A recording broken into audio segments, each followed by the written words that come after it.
Before we get to Twitch Sexist and Favoritism, hashtag Twitch Respond by Jidion, we're going to watch a short video that sparked this original video that Jidion is kind of riding on a little bit by a big YouTuber whose name is CoryxKenshin. For those of you who don't know, CoryxKenshin is a black content creator. He's a black YouTuber. He's pretty big. He's got 14.1 million subscribers. And his latest video, which was trending, which was #1 on trending, and then last night it was #3, now it's number 32 on trending, which accrued more than 5 million views over the course of 2 days, is about YouTube, racism, and favoritism. CoryxKenshin makes, from what I understand, YouTube Let's Play videos. That's what YouTubers call video game streams. And he seems like a cool dude. He made this video after he did a Let's Play video on Mortuary Assistant. I want to play it as well. It's very scary from what I understand. It's right up my alley. One thing I have to mention before we even move on to anything else is that from what I understand, Cory is so family friendly that he goes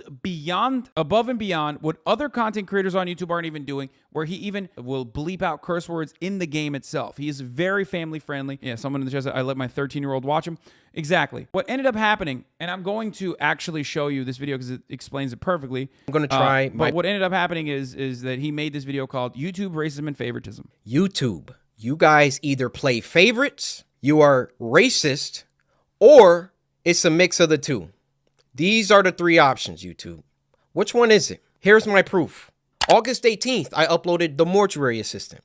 A lot of you would know it got age restricted because the following video I did, I let you guys know it got age restricted. YouTube didn't tell me why. I saw that all these other YouTubers were playing the Mortuary Assistant and only my video seemed to be age restricted. And I looked for like an hour, 2 hours. I was scrolling all different types of people's video. No one else's was age restricted. So I appealed the restriction. Hey guys, I'm not sure why mine got age restricted. Could you look into this?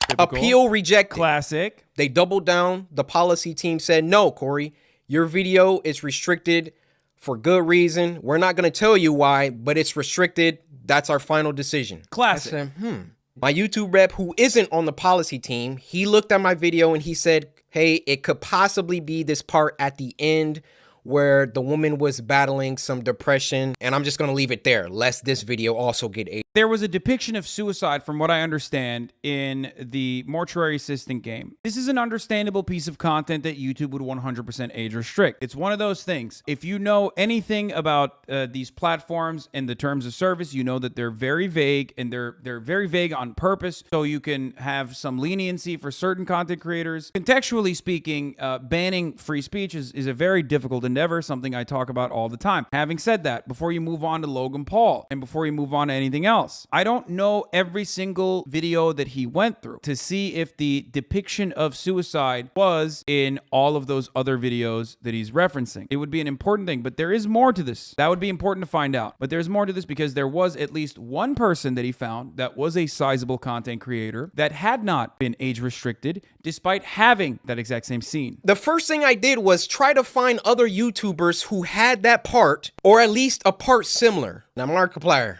I don't know if you'll ever see this, but I just want you to know I have a lot of respect for you, and I didn't mean to drag you into the middle of this. Your channel just happens to be a great reference point because A, you're a really big YouTuber, and B, you're not black. So I can look at your channel, and then I can look at my channel or look at anyone else's channel and make sure that the things in the games that you play, that they're enforcing the rules equally to everybody. So I go to Markiplier's Mortuary Assistant Part 3, and he had the same situation going on, and his video wasn't age restricted. So I send the video to my YouTube rep. I say, hey, Markiplier has this situation in his video, but his isn't age restricted.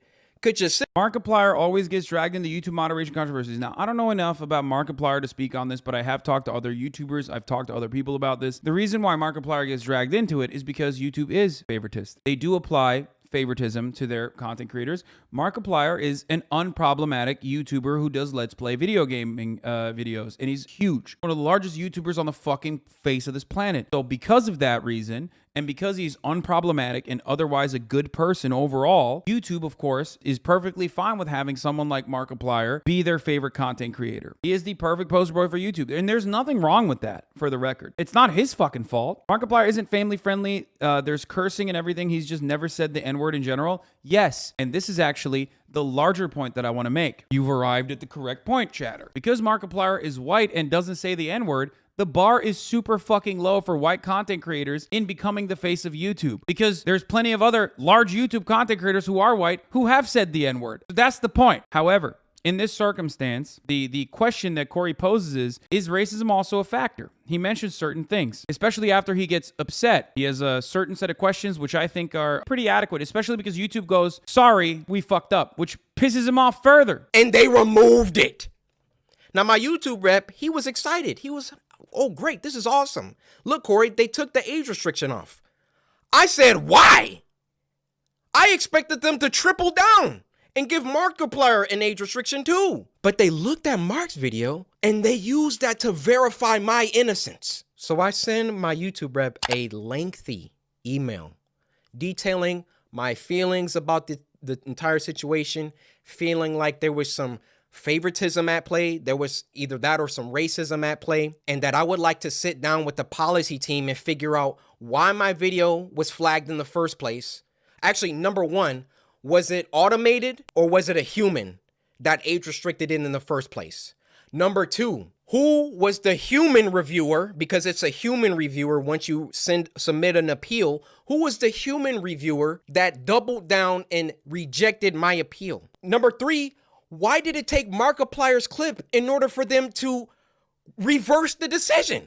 My YouTube rep gets back with me. He wants to hop on a call. We get on the phone for about 10-15 minutes and I tell him, I've been feeling like this for a long time. I've been feeling like every single time that I come back to YouTube, I'm #1 trending for a few days and then they find some arbitrary issue. They nitpick and they try and find something that they can incriminate me for and try to push me down. You don't believe? Okay, so this part was really interesting for me, and this is something I asked questions about further with other content creators who are very deeply knowledgeable on YouTube. One of the things I asked was the #1 trending situation. The trending tab, as we all know, used to be, way back in the day, just whichever YouTube video had the most views. That changed relatively quickly, but now the trending tab is a mixture of like whichever YouTube videos are popping, but also there is a manual control over what gets put on the trending tab. Now, if YouTube, there is a human component to it, right? If YouTube did not want him to actually thrive or succeed, they probably wouldn't allow any videos of his to ever make it on the trending tab. Like if that was their ultimate goal. I think YouTube also likes showcasing diversity as long as it's not like, you know, the face of the company, but always loves beefing up diversity initiatives, making it seem like they care about the LGBT community,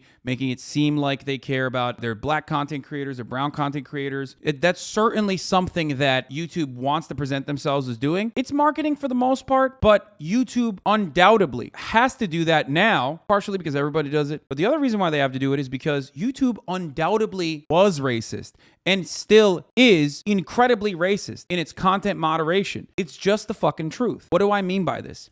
Because I know that I even after talking to some people like Ludwig, for example, there was a side of YouTube that they had not even thought about. A side of YouTube that I'm from, that I actually grew up in, basically. Political YouTube. The largest consistent content creators on YouTube aren't necessarily iShowSpeed that have been around for a very long time, way before iShowSpeed even existed. The largest live streamers on YouTube are not people like Dr. Disrespect. They're people like Steven Crowder, very famously recreated the George Floyd execution. Well, didn't actually recreate it because he was too much of a pussy to do so. And Tim Pool, who was, the classic 50 state landslide Donald Trump's going to win guy. And Ben Shapiro. And before that, Joe Rogan. These are guys that blew the fuck up over the course of the past 10 years, alongside YouTube gaining more prominence. YouTube did not do anything deal with not only these guys, but also all of the Gamergate adjacent content creators, all the neck-bearded, quartering style, Sargon of Akkad, and even way worse, literal fucking Nazis on their platform. And they knew about it. They knew that this was happening on their platform. They let it thrive. They did not try to tweak the algorithm. They did not try to stop it. They didn't try to do anything. Do you want to know why I know that? Because I was working with YouTube and Google at the time when I was at the Young Turks. And every time I interacted with any Google employee or any YouTube employee, this was the number one thing I brought up. It was such a gigantic problem for the past fucking 10 years almost on YouTube that I brought it up all the fucking time. Now, things have gotten better. You no longer have like overt, openly Nazi content creators gain prominence. They still have their accounts and whatnot, but it is never, it's not as powerful or as prescient or as popular as it used to be, but there was a time and place where YouTube had a alt-right rabbit hole. Could very easily fall down it. Some of you in this community probably fell down it back in the day in the Gamergate era. That era of YouTube makes what you see with Andrew Tate look laughable. That era of YouTube might have played a fundamental role in the Unite the Right rally, having as many people in attendance as it did. A platform that is not racist would 1,000,000% turn around and deal with that shit immediately. But YouTube turned a blind eye to it because it was growing as a platform and it wanted to keep growing as a platform. And for that reason, they didn't care enough. That negligence is still racist. When you have that level of awesome power and you don't do anything about it and you abdicate your responsibility, that's it. You're not doing a good job. You are still participating in racist outcomes. For those reasons, for not adequately applying their terms of service, which already existed, YouTube was behaving in a racist way. So my YouTube rep assures me he's going to continue this dialogue with the policy team and try to get some answers to those 3 questions that I had. So another day, another 2 days go by, and what do you know? They re-age restricted the video. I say, no way did they do that. I go to Markiplier's video now, and now his video is age restricted. They got caught with their pants down. They got called out, and then they had to go back and say, oh, whoa. Okay, we see the narrative that he's kind of pushing here. We need to take some steps back. We need to just age restrict them both and be done with it. You thought that I wasn't going to talk about this, make a video about it? You realize how bad this looks for you, YouTube. Why is my channel so much more heavily scrutinized than my peers? My peers, and when I say peers, I mean people around my level, around my view count. Just to keep it simple, why is my channel so much more thoroughly scrutinized? Especially so when I've been #1 trending multiple days in a row, which I've done multiple times. And every single time I start to get an uptick in traction, an uptick in activity, here comes YouTube coming through. Hey, let's get him for that video from 2019. Yeah, you see this, Cory? Now, I realize that when you call someone a racist, that's a very, very serious accusation. And for that matter, how do you expressly prove that someone is a racist? I mean, unless they're spamming the N-word in the chat. But I can tell you the people on that policy team, those shadow people that are anonymous and get to enact their will however they see fit. How can we be sure that they take a black person's video and a white person's video, and it can be the same exact video, and they restrict the black person's video, but not the white person's video? I feel I've been mistreated for a long time. I mean, even when we hit 10 million subscribers, and I was supposed to get my diamond play button, and there was no correspondence. These situations always coincide with an uptick of growth, and it always just comes off like, we can't let this black guy get too high up. I mean, if I'm wrong, I'm wrong. I'm telling you, that's how it comes off.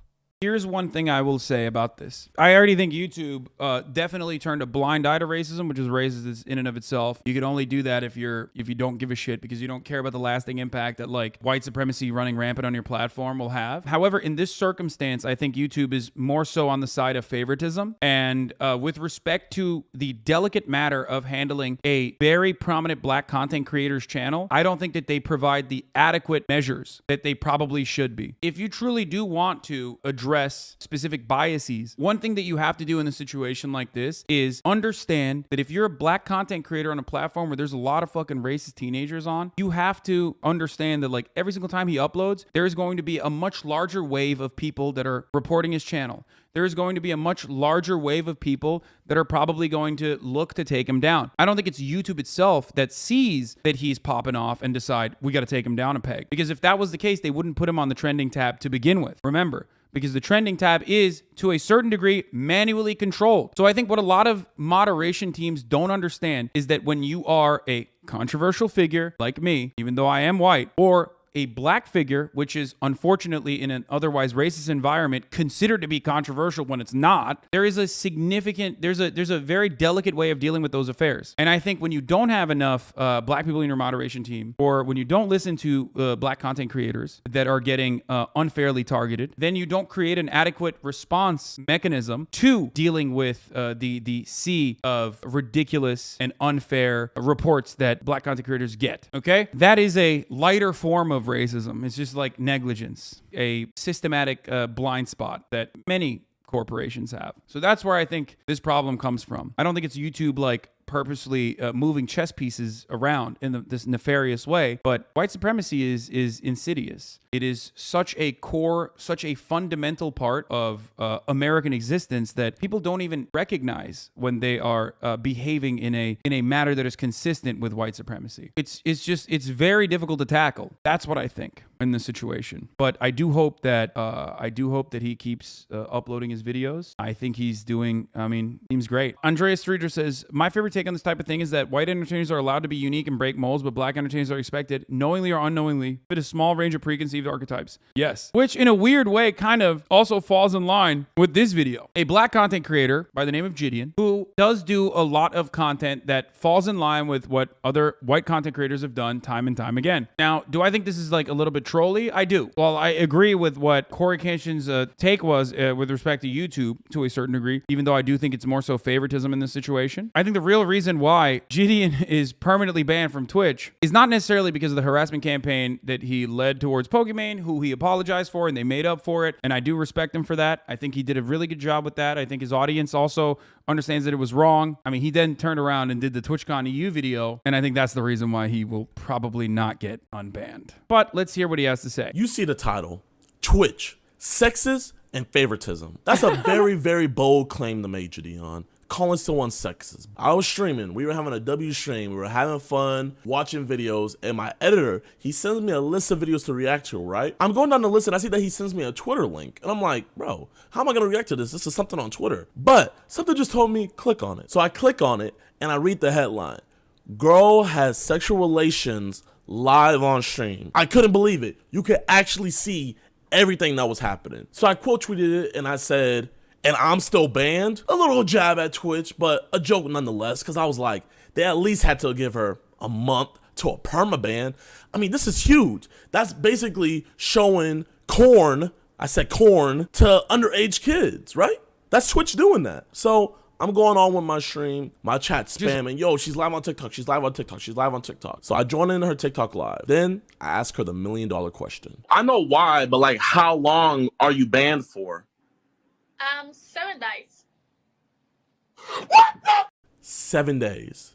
To be fair, she might not know that she's only banned for 7 days. She might actually now have a permaban, for the record. Also, we know that Twitch is usually way less upset at sexually explicit content, at least by judging by past bans and how long those bans are, than they are for mass harassment, brigading, sexism, rampant sexism, not like sexism of like my kind of sexism, like a little bit of sexism here and there, you know, like ironically saying misogynistic things, but like straight up sexism or racism. There are other forms of bigotry, and bigotry itself in general is something that Twitch takes very seriously. And when I say very seriously, I mean much more seriously than every other fucking platform that I've been on, and I've been on every platform. platform. I've been on Instagram. I have an Instagram. I've been on TikTok. I've been on YouTube for a very long time, and even Facebook. And out of all those platforms, the one platform that actually still has, of course, a vague terms of service, but the one platform that actually legitimately cares about its terms of service to a degree where like they will genuinely clap people's ass cheeks pretty aggressively is Twitch. Having said that, I think that Twitch doesn't care about sexually explicit content to the same degree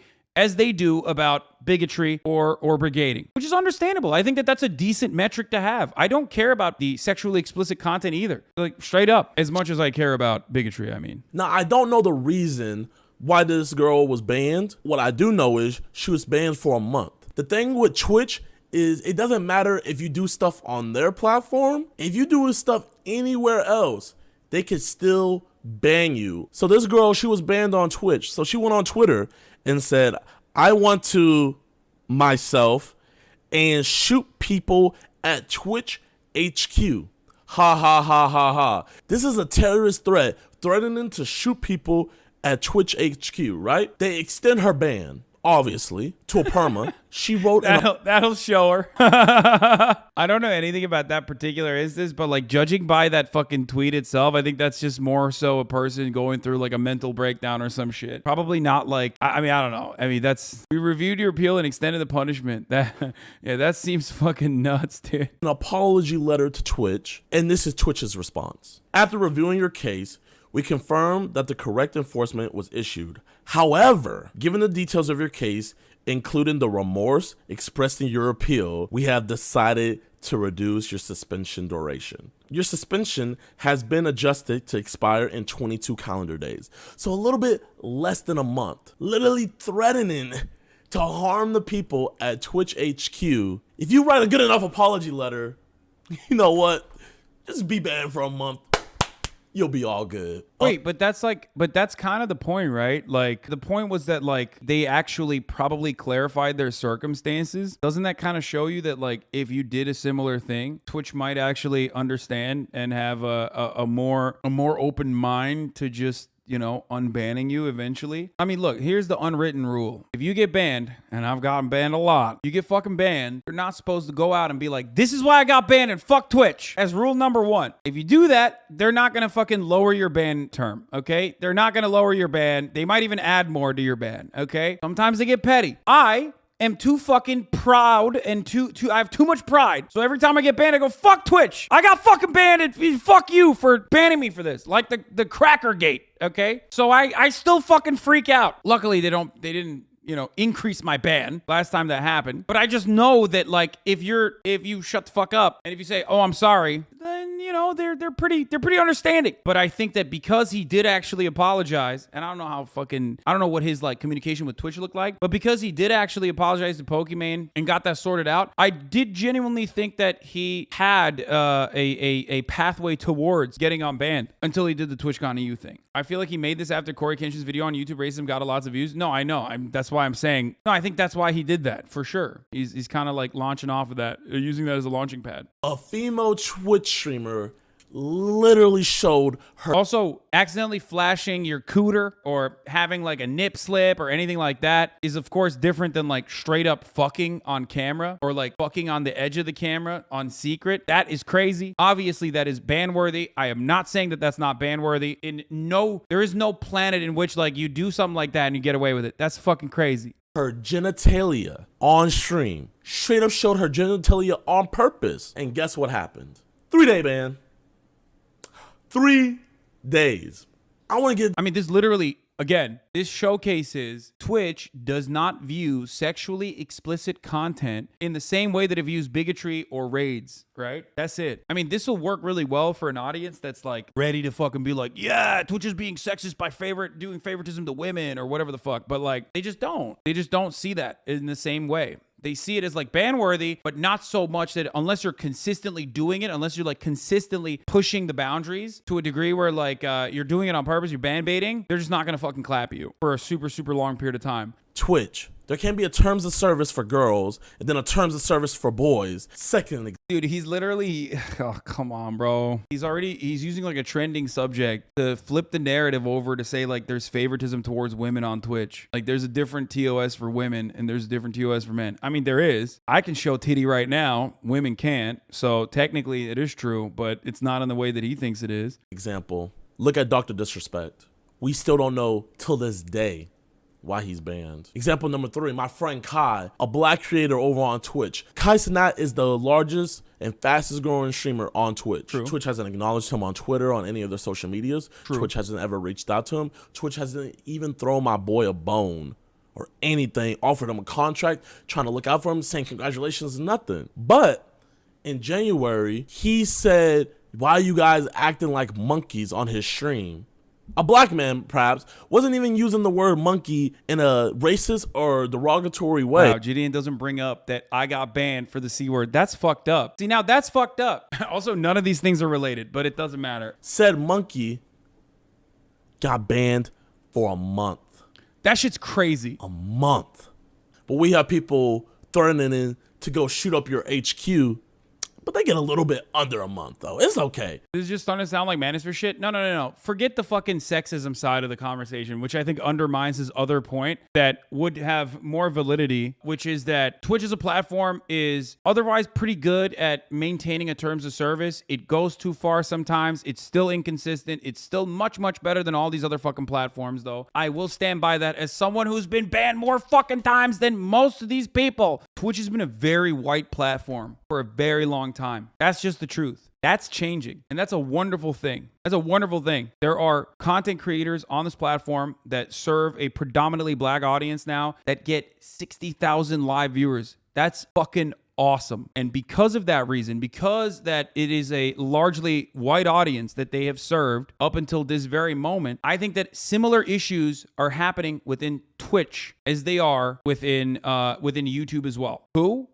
Kai Cenat, Your Rage Gaming, and Bruce Dropamoff. These are all dudes that are getting gigantic platforms now. Y'all are wild seeing this and thinking Jidion is making any other point than memeing and trying to get you to watch this on stream. The person making a point here is HasanAbi taking the opportunity to talk about the greater internet space and its relation to black content creators. Yes, that's my goal. I'm using this as a launching pad to make a larger argument because yes, I don't think that Jidion is being like super serious here. Maybe he is. Maybe he's going to get mad at me and say I'm a liberal racist again and then agree with fucking Keemstar. But having said that, I do think that he's just like kind of riding the wave, making content, adding on an additional layer of like sexism that Twitch has or sexist policies that Twitch has, which I think is ridiculous. I don't think that that's how it works. He's 100% serious. Okay, well, I don't agree with him. Okay, no way you just said this video is not serious. I think his take about racism, or I think his take about like black content creators not getting a lot of large black content creators not getting a lot of love from Twitch, I do agree with. That part I do agree with. And I think that's because the black Twitch space is in its infancy and it's growing and it's exploding in popularity. And that's part of the reason. But in a weird way, because it's a San Francisco tech company, just like YouTube is, just like Google is, these companies don't have the adequate ways of dealing with this kind of popularity. And the delicate way in which you need to try to combat moderation, additional scrutiny that like black content creators will get, as a matter of fact. It hasn't really happened on Twitch because Twitch is so insulated that I think that black Twitch and the rest of Twitch is almost separate, two separate entities basically, so that like the racist white people that are up my asshole all the goddamn time, for example, because I'm a leftist content creator, haven't even like reached that side of Twitch yet to be like, oh, fuck these guys, let's mass report and like do the same shit. But when they inevitably do, and they will inevitably do it, then Twitch needs to take additional measures to ensure that they don't get falsely banned for every little thing. Because let's be real, there are content violations within the terms of service that happen on every stream, especially when you're live for 8 to fucking 12 hours a day. It happens all the fucking time. It's a regular routine part of the process, and moderation teams need to figure out what is genuine and what is just people making fake noise. Artificial manufactured outrage versus genuine infractions that are worthy of a ban. It's not easy. It's not an easy thing to do.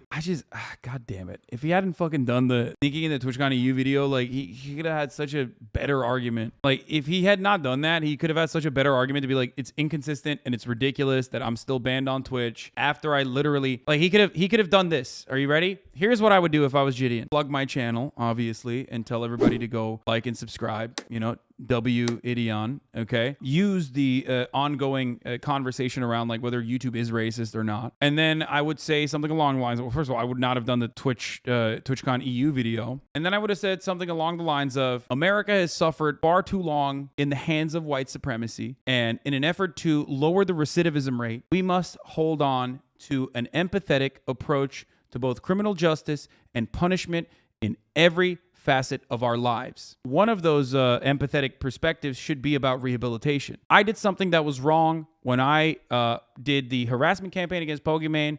I owned up to it. I'm young. I still make a lot of mistakes. I will continue making a lot of mistakes. And I owned up to those mistakes. And I thought that that was fucked up. Rehabilitation and owning up to your mistakes. A lot of people don't want to do this, but it's a sign of maturity that I did. Jidion, did that. And because I did not go to TwitchCon EU and sneak in, because in this alternative reality, he didn't do that, or I didn't do that, I think that it is unacceptable that regardless of making amends with the person, regardless of owning up to my mistake, Twitch has still refused to unban me. I think that that is unacceptable. I think that at a time when and then I would bring up other examples of the hate raids that have happened. I would turn around and bring that up and say, look, these are delicate matters. These are difficult to deal with. Content creation is hard. Content moderation is even harder. There's a lot of nuance and a lot of context that needs to be applied in this circumstance.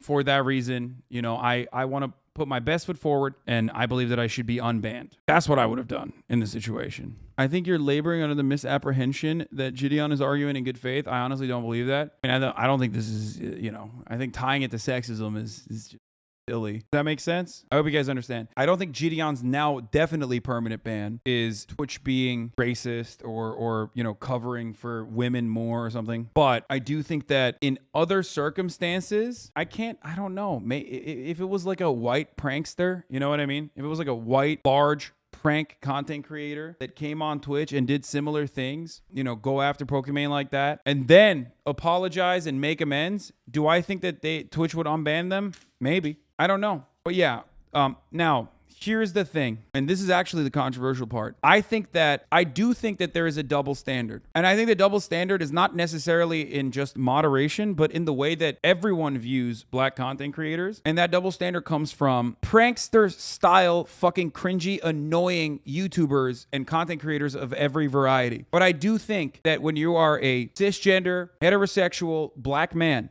doing that exact same thing, I do think that you are under an additional lens of scrutiny. That's it. That's my hot take. I think that the way we understand, like, especially white pranksters and white content creators that do like crazy stuff, like they often have a much higher bar until they're like permanently fucking banned, cast aside, and they can still make a fucking comeback. Sam Pepper's a great example of this. Half the fucking YouTubers that were pranksters and shit were like doing mass rapes and shit, and they were able to fucking get away with it. Not that that is adequate or acceptable. Do not misunderstand me. Whereas I do feel as though black content creators cannot get that same fucking leeway. Straight up. That's the truth. A lot of white content creators, as a matter of fact, are able to use the cancellation wave and it's not just rape. I'm saying like crazy shit. And not that either. But I use that as an extreme example of like what white content creators have done and still made a comeback over, okay? And the reality is like a lot of white content creators that do like all the crazy stuff can